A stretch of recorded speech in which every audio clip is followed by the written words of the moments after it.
Oi, gente, estamos com mais uma entrevista da série de entrevistas que o Diário do Rio está fazendo com os candidatos nas eleições desse ano. Hoje a gente recebe o Chico D'Angelo, que é médico, professor, foi também dirigente sindical, secretário municipal de saúde em Niterói, é já deputado federal e agora candidato à reeleição como deputado federal pelo Rio de Janeiro. Deputado, bom dia. Muito bom estar com o senhor aqui. Obrigada por receber o nosso convite, aceitar o nosso convite e participar da entrevista. Obrigado a você, Vanessa, de ter a oportunidade de ter esse bate-papo nessa rádio aí que tem uma audiência muito grande, que eu já me informei antes da entrevista que vocês têm uma audiência muito legal. Perfeito, candidato. Bom, vou começar aqui com as entrevistas um pouco mais genéricas, depois a gente entra nas pautas que você tem mais especificamente, né? Então, a primeira pergunta que eu te faço é justamente a respeito do todo, né? O senhor já é deputado, já conhece bastante da política, tem uma vivência política grande, experiência, né? Então, vou te pedir para falar um pouco da sua trajetória para o eleitor, né? E enumerar, basicamente, quais são as suas principais pautas. Então, eu sou médico, né, Vanessa? Tenho uma história ligada à medicina. Fui dirigente do Sindicato dos Médicos do Rio por um período, fui da Federação Nacional dos Médicos, trabalhei na Santa Casa do Rio, dei aula de clínica médica durante 8 anos na Faculdade Souza Marques. Enfim, sou funcionário aposentado recentemente do Ministério da Saúde e do Estado. Trabalhei no Hospital do Andaraí, no Hospital de Ipanema, no Rio de Janeiro, e tinha um consultório em Niterói, onde eu moro, e onde eu trabalhava no Hospital da Beneficência Portuguesa, que era um hospital muito bom que se fechou, infelizmente, na cidade de Niterói. E em 2002, eu me tornei secretário de saúde da cidade de Niterói até 2006. E em 2006 eu me lancei candidato a deputado federal, nunca tinha disputado nenhuma eleição para vereador, para deputado, e me elegi em 2006 deputado federal, foi meu primeiro mandato, com uma grande votação, muito fruto do trabalho que fiz à frente da Secretaria de Saúde, com uma série de políticas inovadoras do ponto de vista de gestão pública na saúde, né? E estou hoje no meu 4º mandato de deputado federal, né? Vou tentar o 5º agora, no dia 2. Perfeito. Candidato, dessa sua vivência política desde 2006, vou te pedir para falar o que você acha, o que você tem observado do legislativo em geral, principalmente aqui do estado do Rio. Tem melhorado, tem piorado? Como o senhor avalia esse movimento? Então, eu estou no meu 4º mandato, acho que, primeiro, as pessoas entenderem que o período, 7 dias da eleição, da importância do parlamento, do Congresso. Eu acho que uma parcela da população valoriza muito o voto para presidente, para governador, e deixa para escolher o seu deputado federal e o seu deputado estadual na última semana, às vezes na última hora. E o papel do Congresso brasileiro, aliás, o Jornal Nacional está fazendo uma série, fez uma série que me falaram, eu não tenho tempo de assistir televisão. Eu tenho assistido, tem desde a semana passada, sobre a Constituição, sobre os direitos da Constituição. Excelente a série, E inclusive. dizem que está muito boa, muito qualificada. Muito boa. Né? Sim, Papel. sim, tá sim. Por lá passam todas as grandes votações que dizem respeito ao interesse da vida de cada um, de cada uma. Eu votei, por exemplo, contra a reforma trabalhista, mas passou. Acho que a reforma trabalhista, que se dizia que ia melhorar muito o número de empregos para os jovens, na verdade, não ocorreu isso. Hoje há uma uberização da mão de obra, né? Você vê, Sim. deixaram de se ter carteiras assinadas, enfim. Venderam um cenário que foi aprovado na Câmara, mas eu acho que não redundou em melhoria do emprego. A mesma coisa a reforma trabalhista, a reforma da Previdência. Foi votada na Câmara, foi aprovada, e uma série de pessoas deixou de se aposentar fruto de uma reforma da Previdência que eu acho que poderia ter sido feita de outra forma, mas passou pela Câmara. E assim sucessivamente. Preço de feijão, de arroz, de gasolina, essas coisas todas, essas votações todas dizem respeito à questão, por exemplo, da minha área, do rol taxativo, que é a questão da Agência Nacional de Saúde como fazer com os planos de saúde. Eu votei que o rol não deveria ser taxativo, que os planos deveriam ter flexibilidade para que a população pudesse ter acesso. Ela paga o plano de saúde. Enfim, muitas votações importantes passam, que diz diretamente respeito ao cotidiano da vida das pessoas, passam lá na Câmara dos Deputados. E a população, muitas vezes, deixa para votar na última hora, no último dia, e às vezes vai para a urna e não sabe em quem votou. Não... Acho que o parlamento ele sofre com isso, porque as pessoas, se você perguntar a uma parcela grande da população, ela não se lembra em quem ela votou, né? Isso é muito ruim, porque o Congresso cumpre um papel muito importante. Há parlamentares, como tudo na vida, parlamentares sérios, qualificados e que fazem a grande política lá no Congresso, e há parlamentares que estão lá com interesses, que há uma divisão de interesses dentro daquela ali, é uma casa política. Então, a população tem que fazer a escolha nessa reta final com muito critério. Hoje, com rede social, né, Vanessa? Você pode fazer quem é quem, o que o deputado apresentou como projeto. Eu, por exemplo, fui presidente da Comissão de Cultura da Câmara em 2016. A cultura foi extinta, o Ministério foi extinto. A gente está vendo aí o drama que as pessoas que trabalham com cultura estão vivendo. Felizmente, a gente aprovou, eu sou coautor, inclusive, da lei Aldir Blanc e da Paulo Gustavo, que foi uma lei importante que está alocando recursos nos municípios aí para socorrer. No período de pandemia, o setor cultural sofreu muito, né? Então, tudo isso passou pela Câmara.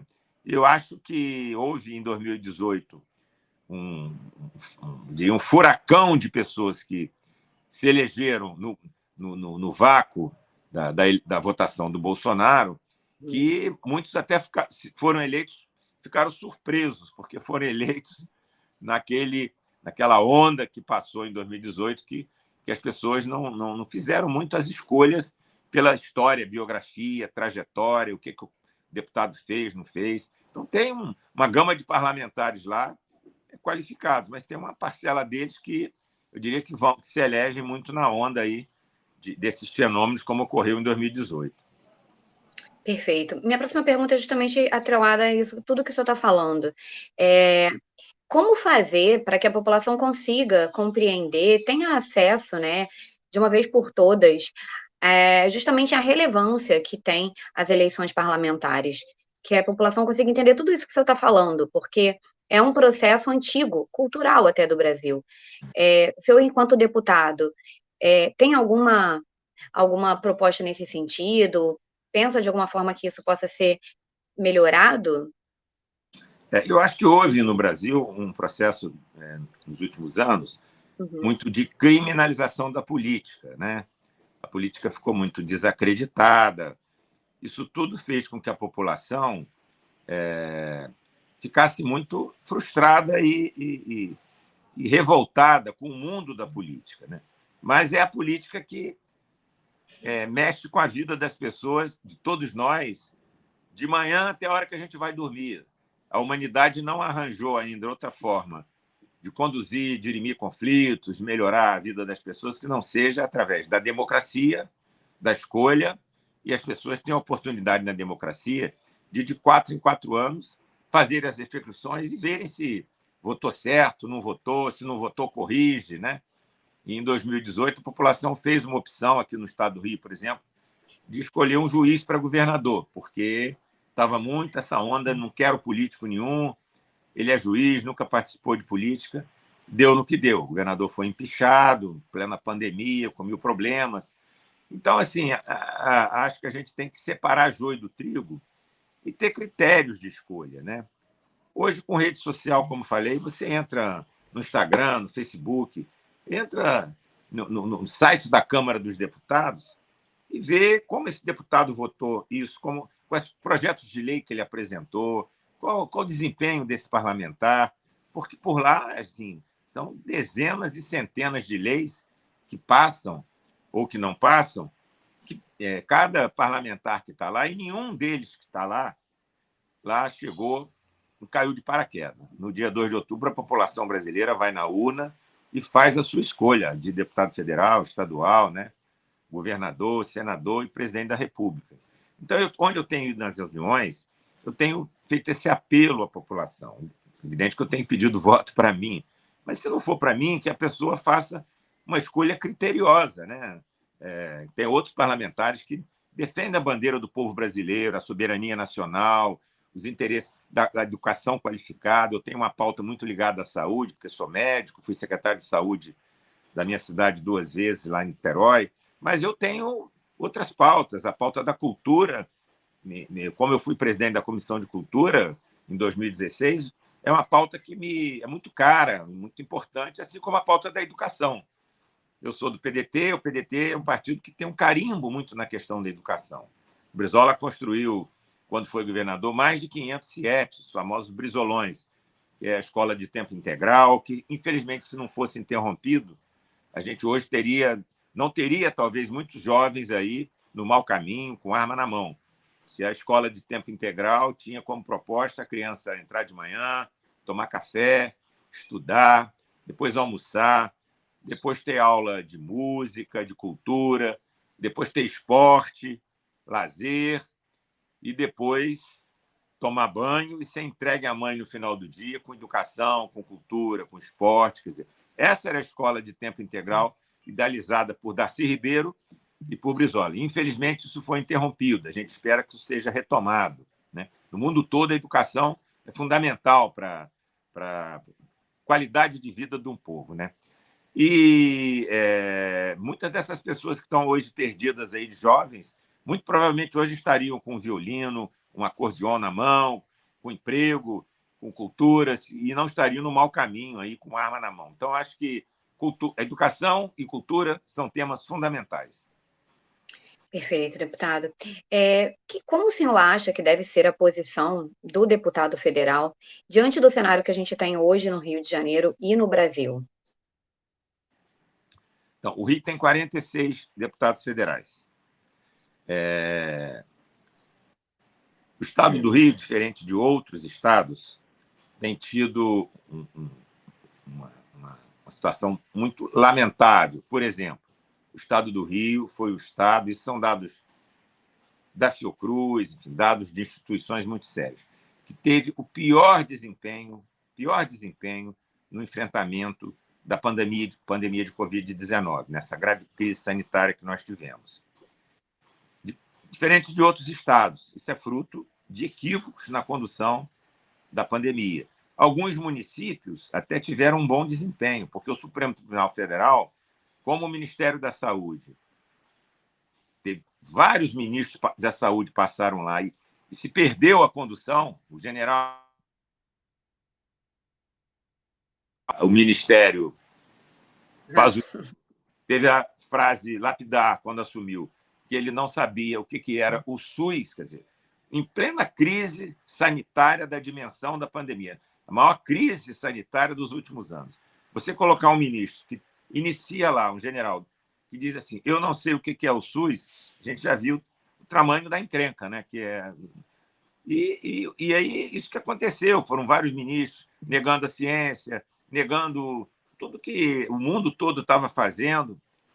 E aqui o estado do Rio teve um desempenho muito ruim, muito ruim. Felizmente, alguns municípios tomaram iniciativas próprias, independentes do Ministério. Aliás, o Supremo deu respaldo para isso, para que estados e municípios, já que o Ministério não tomava as iniciativas, de tomarem iniciativas corretas, como foi o caso de Niterói, a minha cidade, que foi premiada até nacionalmente e até internacionalmente pela ONU, pelas medidas sanitárias tomadas em Niterói para evitar mortes. Foi lá que foi criado o Hospital Oceânico, que é um hospital excelente, que salvou milhares de vidas de pessoas que moram em Niterói, São Gonçalo, Itaboraí, iniciativa na época do prefeito Rodrigo Neves. Então, eu acho que o estado do Rio ele tem tido uma performance na questão do emprego, na fuga de empresas daqui do estado para outros estados, a questão do transporte urbano aqui no nosso estado do Rio. A gente vai na Baixada Fluminense, é muito triste, as pessoas levam 2 horas e meia. Como muito emprego é na capital, no Rio de Janeiro, as pessoas levam 2 horas e meia para vir ao emprego, 2 horas e meia para voltar, às vezes mais, e tem que sair de madrugada, e isso poderia ser resolvido com transporte de massa. É assim na Europa, nos países todos, você tem metrô, você tem linhas de trem eficientes, enfim. Então, há muita coisa a ser feita e não é nenhum sonho. Você pode fazer muita coisa e melhorar a vida das pessoas, né? Tem que ter planejamento, competência, compromisso com a população. Perfeito, candidato. Agora, especificamente da área de saúde, que é, né, uma área que o senhor domina bastante, como você falou, o Brasil passou por essa dificuldade, né, o Rio de Janeiro principalmente, em relação à pandemia, que, na verdade, alertou todo mundo de como o SUS, infelizmente, não estava atendendo a população de uma maneira eficiente. Mas é um sistema super importante. Quais são suas propostas para que as pessoas consigam ter acesso, a população consiga ter mais acesso, um acesso mais eficiente, na verdade, ao SUS? Tem a questão do CISREG também, que passa por isso, que na verdade seria para facilitar, mas de alguma forma demora muito a obter vaga para determinados procedimentos, principalmente cirurgias, enfim. Se eu tenho propostas nesse sentido, explica para o eleitor o que o senhor pensa a respeito, o que pode ser implementado para a população? Olha, a primeira coisa é dizer o seguinte: o SUS ele tinha uma imagem na população de uma maneira geral, assim, não muito boa, porque o que se via nos telejornais, na grande imprensa, era sempre, antes da pandemia, era sempre o pronto-socorro cheio, a maca enferrujada, fila. Com a crise da pandemia de Covid-19, com o cenário dessa crise sanitária que matou quase 800 mil brasileiros, as pessoas viram a importância do SUS na questão da vacinação, enfim, em todas as medidas que o SUS... Imagine a população brasileira sem o SUS enfrentar essa pandemia.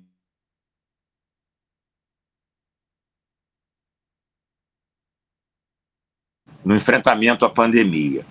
Não é à toa que as pessoas começaram, no período da pandemia, a valorizar o SUS, e hoje as pesquisas mostram que as pessoas hoje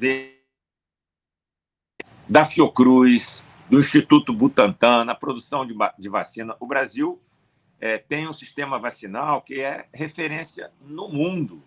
Sim.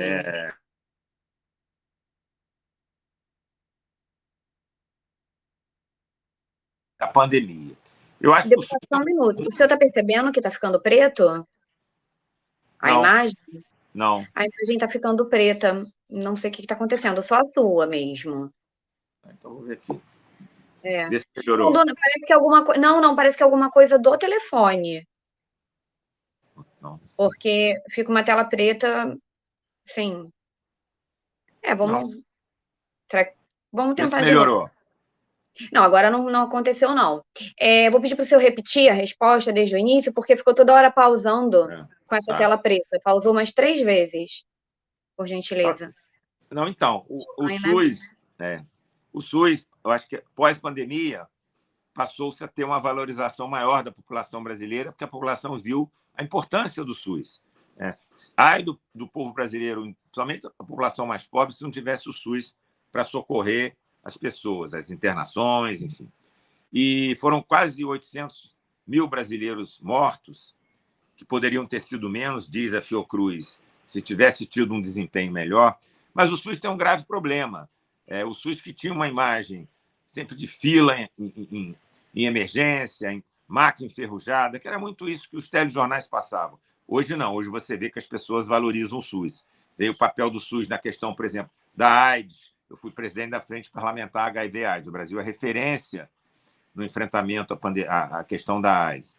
O Brasil, na questão da vacinação, também tem um desempenho fantástico. Aliás, agora, infelizmente, está se voltando a ter nova em função da não vacinação,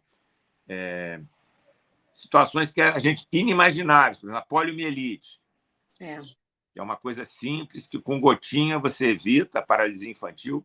Hoje está se voltando e a preocupação é grande. Há uma campanha contra a vacina no mundo, mas aqui no Brasil também é muito intensa, que está fazendo com que as mães não vacinem os filhos e há um risco iminente aí de voltar à paralisia infantil, enfim, o sarampo e tantas outras doenças que tinham sido extintas, né?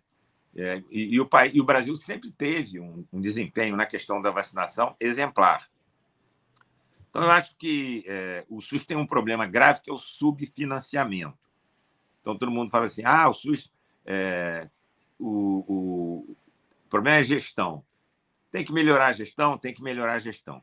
Mas se você comparar o que o SUS tem de recursos comparado com outros países do mundo que têm um sistema universal, como Inglaterra, Canadá, você vê o seguinte, o SUS faz milagre, porque é muito pouco per capita de recursos para uma entrega muito grande, né? Então, é um sistema que, com tudo que tem, com todas as críticas, assim, ai de nós se não tivesse o Sistema Único de Saúde, né? Eu acho que a carne que a gente compra no supermercado, o queijo, isso e aquilo, a gente não compra de uma forma estragada porque o SUS, a vigilância sanitária, fiscaliza.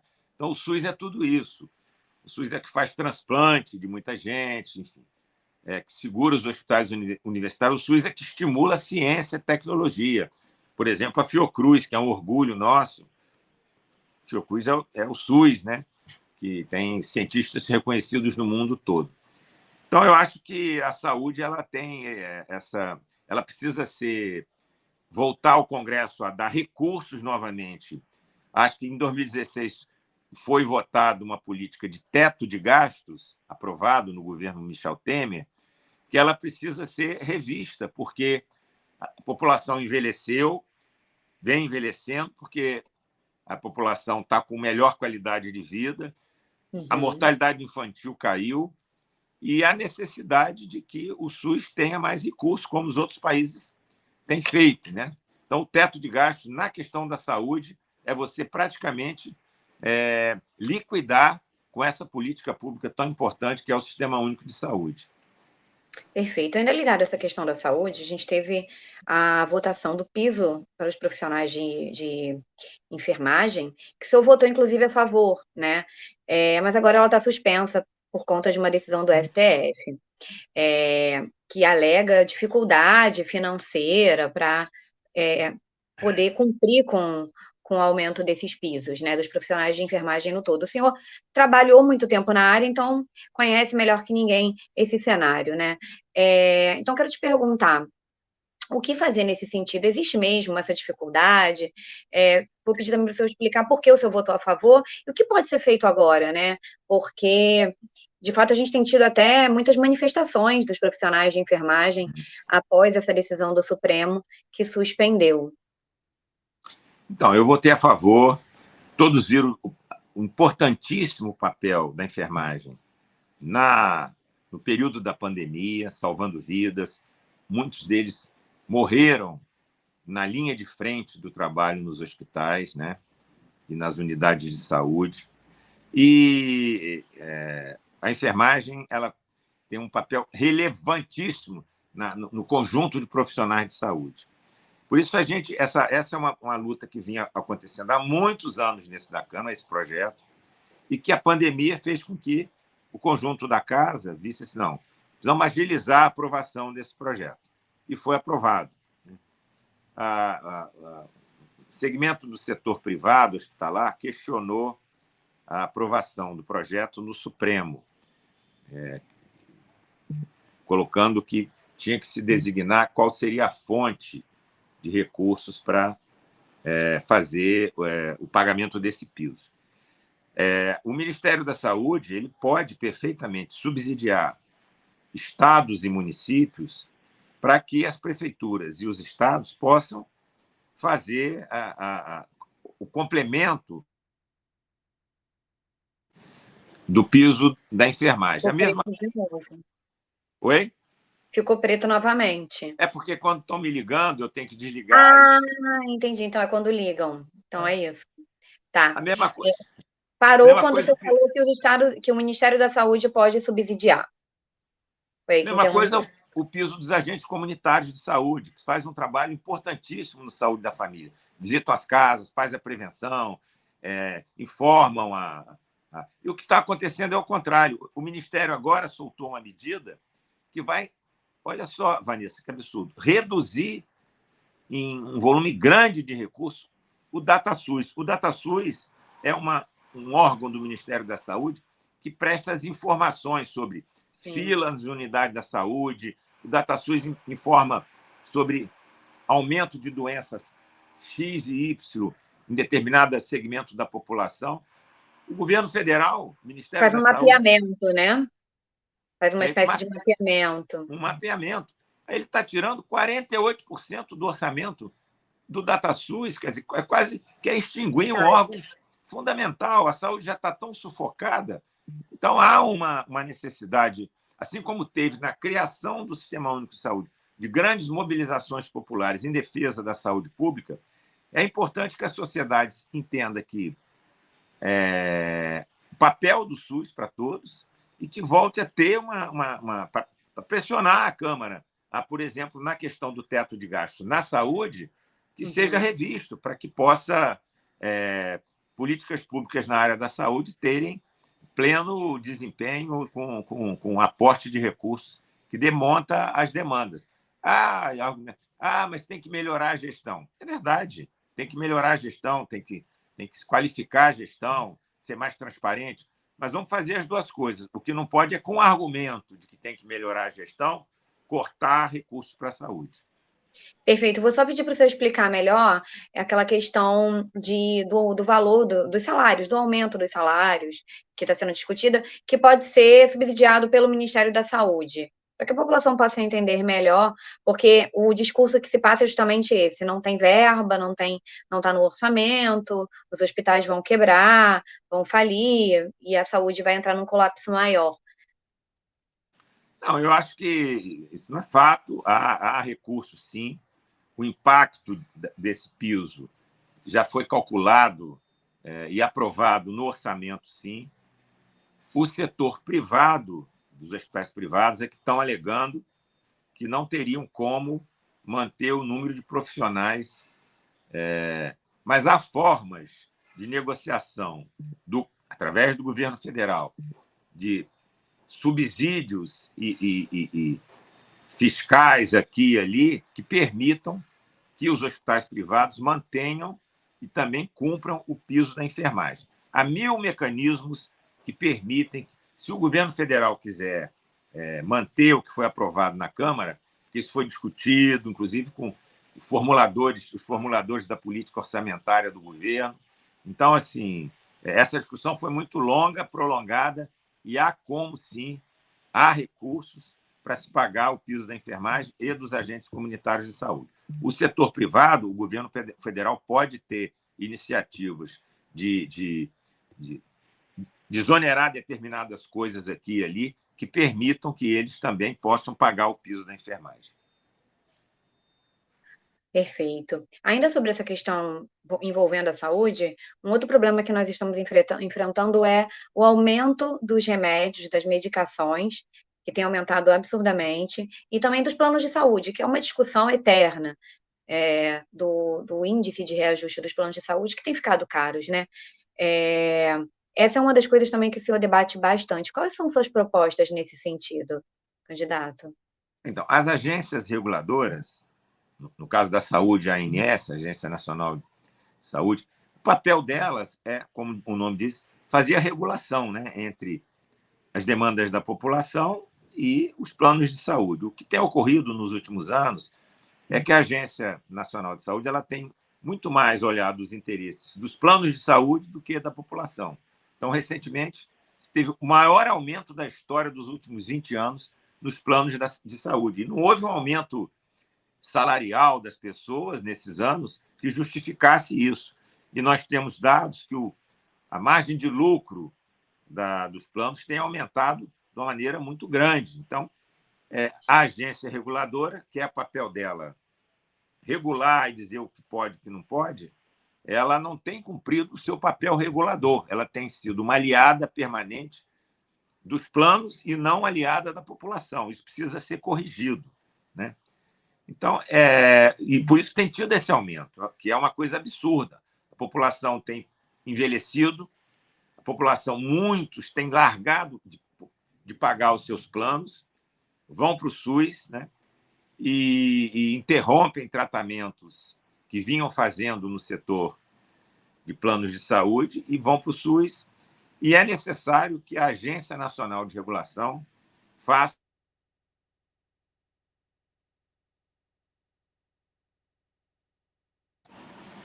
cumpra o seu papel, que é regular realmente os planos de saúde. Eu acho que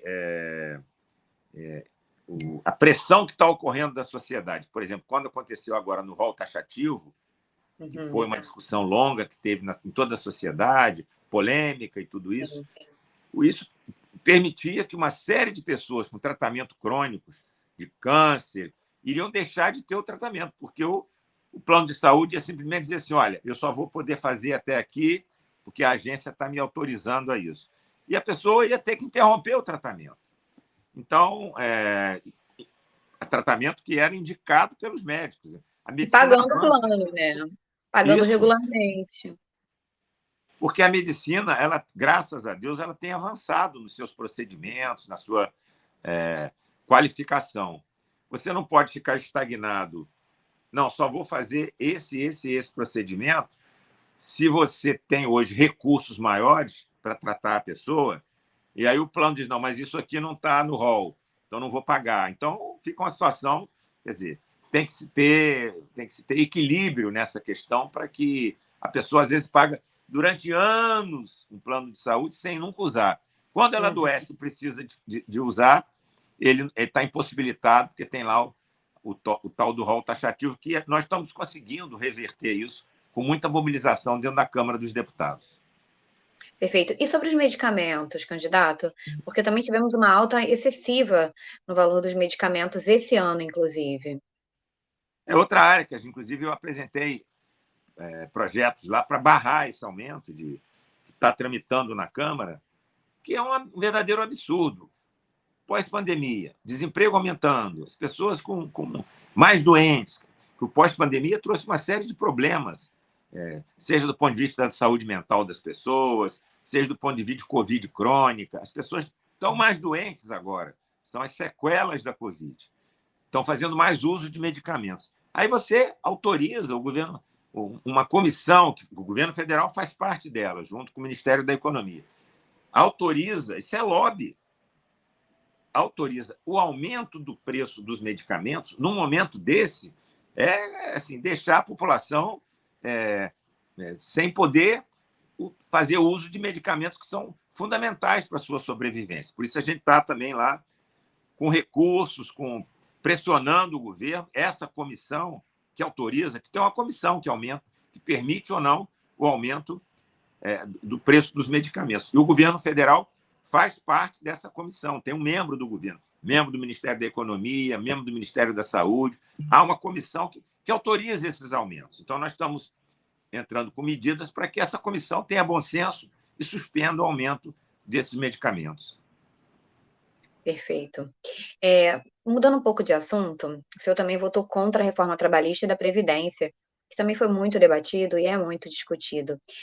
Mas elas foram implementadas, e aí o senhor mesmo falou no começo da entrevista que isso não significou a melhoria dos trabalhos, essa questão da uberização que cresce absurdamente. O que o senhor pensa para um próximo mandato nesse sentido? É possível, de repente, tentar uma espécie de revogação e rever essas medidas? É uma proposta do senhor? Olha, essa reforma trabalhista, da forma que foi feita, ela vendeu-se a ilusão para a população brasileira, e a população, coitada, muita gente até humilde, de boa fé, ficou a favor, mas o parlamento, o Congresso aprovou, os deputados, a maioria votou a favor. E venderam uma situação de que ia gerar mais emprego, ia resolver o problema do emprego. Foi o oposto. Teve mais desemprego, mais gente com sem carteira assinada, com emprego precarizado. Houve, como eu falei no começo, uma uberização da mão de obra. as pessoas, coitadas, andando de moto aí, não entrega alimento aqui ali, sem direito trabalhista nenhum, sem direito trabalhista nenhum. E isso piorou a vida das pessoas, né? Gerou uma situação que eu acho que tem que ser revista hoje. Essa reforma trabalhista que foi aprovada, ela precisa ser completamente revista, e porque objetivamente é através do emprego que as pessoas sobrevivem com o seu salário, com a sua carteira assinada. Então, há dados concretos que o número de pessoas até que pararam de procurar emprego com pós-reforma trabalhista aumentou muito, quer dizer, o desalento, né? Os desalentados, como se diz.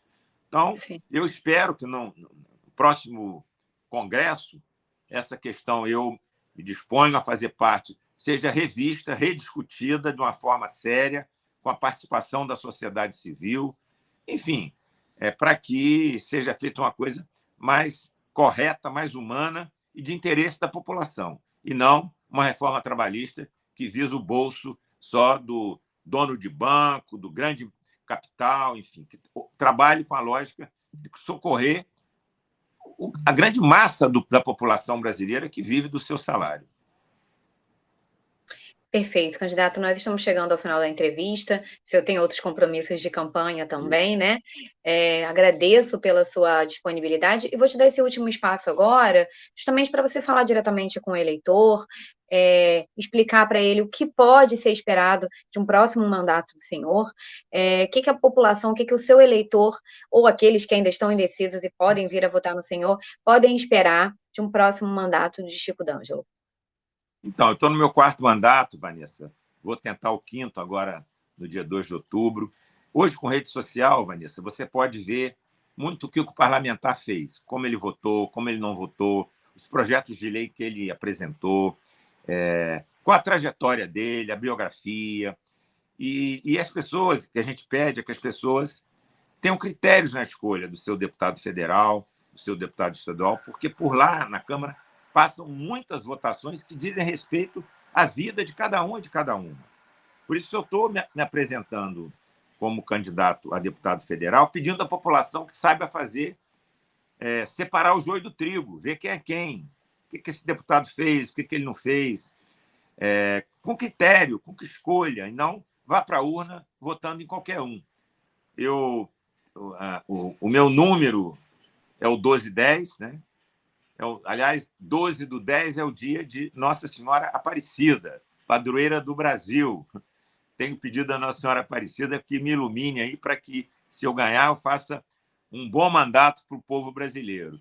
Então, o que eu tenho a dizer é isso, pedir à população que faça a escolha correta, com critério, olhando, analisando a biografia, a história de cada voto que se dê, para não se arrepender e poder ter orgulho de dizer: eu tenho orgulho do meu parlamentar que eu ajudei a colocar na Câmara dos Deputados representando o estado do Rio de Janeiro. Obrigada, Chico. Mais uma vez, te agradeço pela disponibilidade. Bom, lembrando que o Diário está fazendo ainda entrevistas com os candidatos a deputado federal, estadual, Senado, também a governo do estado. Então, todas essas entrevistas, elas ficam no site do Diário do Rio e também no YouTube, de forma que o eleitor possa verificar, assistir e fazer uma escolha mais consciente. Obrigada, candidato. Até a próxima. Obrigado, Vanessa. Obrigado a vocês. Muito bom.